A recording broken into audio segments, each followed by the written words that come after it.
کم مال چې پاتې شوی دی دی کې چې کم وصیت شوی دی هغه به پوره کیږي. كتب عليكم إذا حضر أحدكم الموت إن ترك خيرا الوصية. خود وصیت لپاره دو شرطونه لازم دي لکه توس را لګي او وصیت کې د خپل مال مبارک چې دې کې بدا د چلو کې د غیر لپاره دو شرطونه لازم دي. اولنې شرط دا دی چې د مال په درې مېسه کې به وصیت کې. رسول صلی الله علیه وسلم سعد بن ابي وقاص رضی الله عنه ویلو الثلث والثلث كثير. درې مېسه او درې مم ډیر ده غوړه ده چې درې مینم را کوش. ځکه ابو بکر صدیق رضی الله عنه وی زما ده پینځمه خوخه ده د کمال غنیمت کې الله وی زما یې سکمه ولا پینځمه ده نو دغه پینځمه زما خوخه ده چې کومه کې خده وسره درې مېسه کې وصیت کې جایز دي. درې مینم را کوش که سلورمه کې پینځمه کې او دیش وجه دا غیدا ده چې دا مال چې د وارثانو ته پاتې شو دوی ته فائدہ واخلي نو شریعت دا مواړي. کته له اجازه تر کړي چې ته څومره وصیت کولای شي وکا او ته د بچو نه خپې نو بس ته بر لګیدل ټول مال به وصیت کړه چې دا ټول مال د پلاني شو یا دا ټول مال په پلاني ځکه ولګول نو وارثان دغه غریبان پاتې شو. ځکه شریعت دا وایي چې نه وصیت وکا خود درې مېسې نه زیات وصیت ته نشي کولای. دویم شرط پکې دا چې دا وصیت په د وارث لپاره نه او چې سړی دی وصیت وکړي چې زما دې زوی له به دا ورکوي نو خو وارث ته مال ملاوي هغه ته مال ملاوي نو داغه لپاره ته وصیت مکو. وصیت هغه چا د لپاره دی چې داغه په میراث کې حصہ نشته داغه لپاره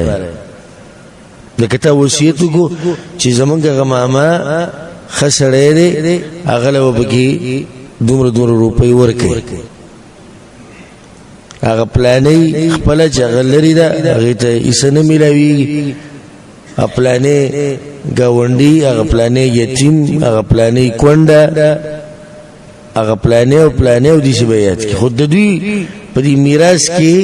حصہ نه مقرر ځکه دوی لپاره وصیت کولای شي. په دې مسله پوه شوي کنه دوه خبرې لازم دي وصیت کې کمی ثلث کې چې درې مېسه دویمه حصہ نه مقرر وارث نه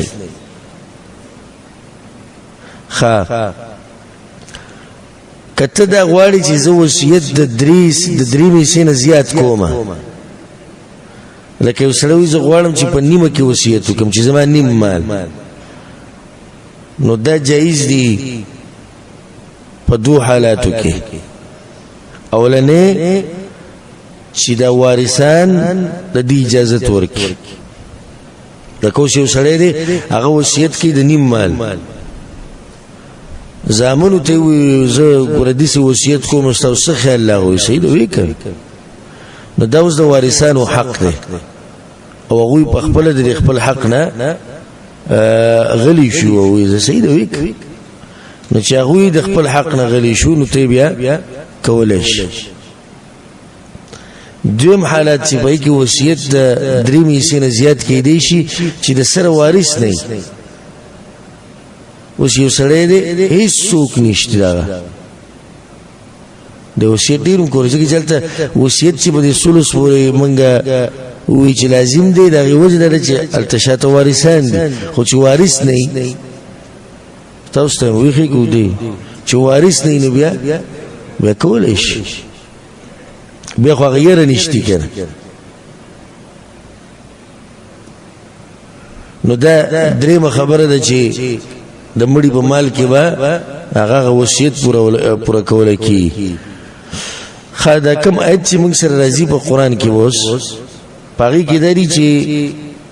من بعد وصیة یوصي بها او دین وایي دا میراث به تقسیم شي وروسته د وصیت نه او بیا د قرضې نه نو الته وصیت مخې کړه کې قرضه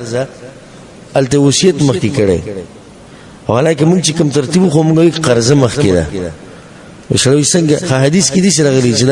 دین مخکې ده وجه سره چې الله وصیت مخکې کو هغه وجه ده چې د وصیت غوښتون کې څوک نشته او د قرضو غوښتون کې ډیر دي نو الله هغه خبره ته ذکر کړه مخکې کړه د کوم چې غوښتون کې نشته الله یې هغه یې نه کوي په پاڼه کې چې لیکل ده دغه دې به څوک نه ګوري کنه عمر شو ځکه وصیت چې دا کړي مال به کمی نو هغه خبره خلک پټي نو الله د وصیت خبره مخکې کړه وینه دغه رواله قرضه د چا حق دی هغه دروازو ته ولاړی راځي د مړی په خپلوانو بسې زمونږ دومره پیسې وي زمونږ دا وي زمونږ دا نو د الله په هر کار کې حکمت دی خو دې د مثال درکوم چې ټول خبره تاسو ته واضح شي یو سړی دی هغه مړ شو او په کفن باندې پیسې لګي 1000 روپۍ په کفن او په خولو په هر څه 1000 روپۍ لګي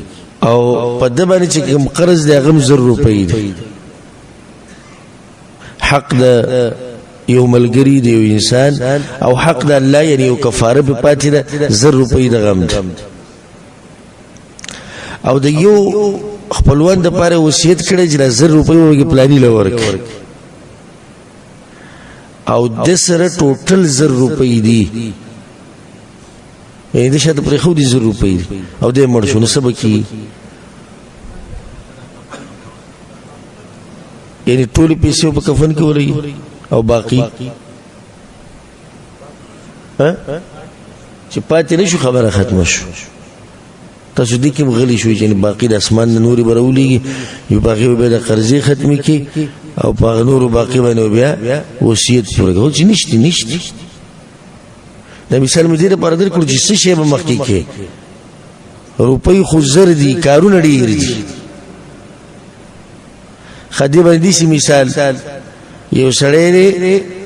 2000 روپۍ پرې خو دي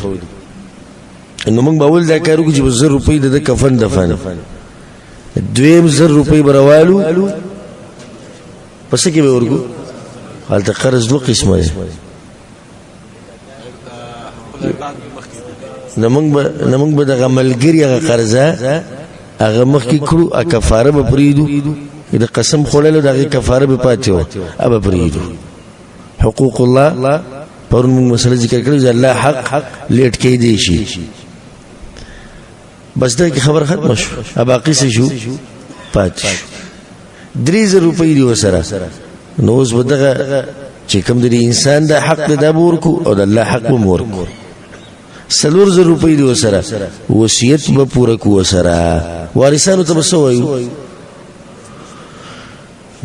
دعاګانې وته کوي چې الله وبخ مونږ سمدا چې حالات دي دعاګانې په کروڑاو د کروڑاو روپو او ریالونو زمکه چې ته پرې دي کنه بیا تم دعا نه کوي خپل نه ځکه زمکه نو هغه به غسته و د زمکه سره پرې خو ده خدای به سره ما غسته د نور څه کارو اسی مزدوریانه کولی یو دا زیبو سره ما غسته نه پویدو قمقلو زمونږ د پلار نو د زمکه د غستو د دې په ځای چې پلانیزي کې غسته خبر نه ډیر سادهګان دي دغه چې ټول عمر دغه سوچ کی چې د زمکه به څنګه جمع کومه او په دې ډیر زمکو کې د غریب چې دینه سکون نه خوب نه بیماری هر قسمه علاج لنجي د پوندي چې شلې دلی او د په بد حال وګرځي کته به یو بر دغه غمې چې زمکه به څنګه ډیرو او دا ډیر عجیب ژوند دی عجیب دي چې لکه ته وزر خبري شروع کې حالات څنګه دي بس دعاګانې کوه قرضې لري پته نشي چې قرض را التر تیاله کو روپوز مکو غم به کړه اېره پر پیسې دا 3 کال به د مزدوري کوي چې دا اتیا لکه روپۍ درکې 3 کال بعد مله جان سی به دعا کول چې قرض نه کافر قرضې نه ختمي به سي چې شو یا غزي کې بل خرڅېد د شپې توله کوي موږ اجدا به مولوي خوا کې یو سپاغي کې لګي په کې اعلان شو مړ شو او چې کوم دغه خاورو کې به ولغه بچو ته چوي چې خپلارم غریب خسړو ډیر منډي والی استاد سره پار نو پدې میراث تاسو تقسیموي دي ذکرو کې چې په شریکه یو ځای موږ لراکې موږ د جمعه جوړ کو تاسو د پلار ته ثواب ملوي سم خیال خسړې هغه چې غلې پاتې شو ته د وې چې بس غلې شدي مسلې نه والله دا غمو بخو تاجم الله بخو ځي خپل کار کوي نور دي سه اولادو شتي چې هغه ته جواب کې دا وې چې هغه کړي موږ له سړي چې ته بګلاو جمعه تم جوړې ډیر کم اولاد ډیر کم زمونږ په پښتنو خبره زکو او کې ډیر کم دي چې هغه د مشرانو سره دا سوچي چې دو په قبر کې سهالي په کوم خبره ده په قبر کې سکون رسیدي شي ډیر لګي او ځان ته کوم سوچو کوي ور بهر سوچ مکوي ځان ته سوچو کوي ته د خپل مشرانو د پاره سکري تکړه سره مونږ کې هغه چې می خاله لکی ساله لکی مې د سخ مين د په مور پلار باندې پدری مورز د درزو جوړی د دیګونه راځي او زیو پلانې راولې او غره ولې خلک یې صفت کوي مشران اولاد وی دي سي الله دې ارچاته ورکی اسی شي اولاد دي په دې درې مور چې د می خاله لکی د غواله لکی والله کې بینو مالي لا سنو چې ته غتش دعا چې الله ته وبخي اغم نه کوي نو خپل بچي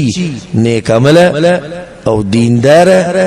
تربیت د غوی دینیو کوي سباله بدوی استغم بو سری چې د زموږ د پلار زموږ د مور د قبر کې څنګه